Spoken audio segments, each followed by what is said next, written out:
Your thoughts on how you achieve that balance of the reporting schemes being effective in terms of governments being able to collect tax, yet also having an individual right for privacy. I think the individual right for privacy is a very important one. The difficulty is that governments certainly need the taxes, and what I would like to see is a lot more accountability from governments as to how those taxes are being collected, and how they are then being used at the end of the day. What is the money being used for?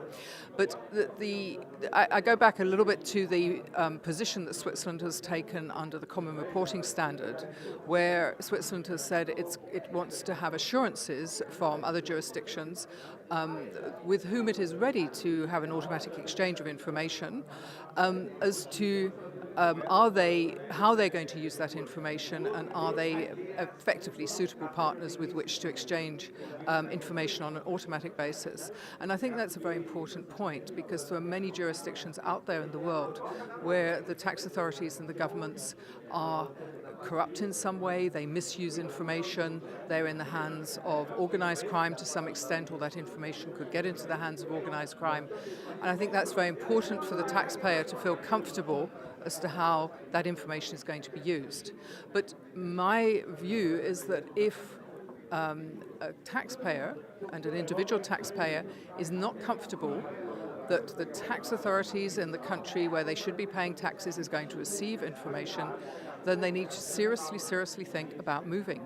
And why? Because otherwise their family is going to be at risk, their business interests may be at risk. It's something they can't live with on an ongoing basis. And that may be a very hard decision for some families. The final question being, is the concept of privacy for the individual irrelevant? You have Mark Zuckerberg, the Facebook CEO, saying that whole concept of privacy for the individual is becoming anachronistic, irrelevant. The individual seems to be losing friends. Governments are seeking more transparency. Is this something that it's not just a pendulum swing, it's simply going away? And I think the individual is partly to blame, because the individual has bought into this, signed contracts with internet firms, with apps and so forth, to allow their information to be passed on. People have voluntarily put information on Facebook and other applications, allowing people to view that information, putting information out there at the end of the day. Maybe it's a generational thing. Maybe the younger generation is less concerned about privacy, but I think they're going to find that perhaps something is missing at the end of the day, that they don't have that privacy. But something we haven't raised is the whole issue of drones, for example. Without legislation in particular, drones can interfere, can look at all sorts of parts of your life. Is that something we really want going forward? I think society needs to take a really close look at what's happening and how things are developing at the moment.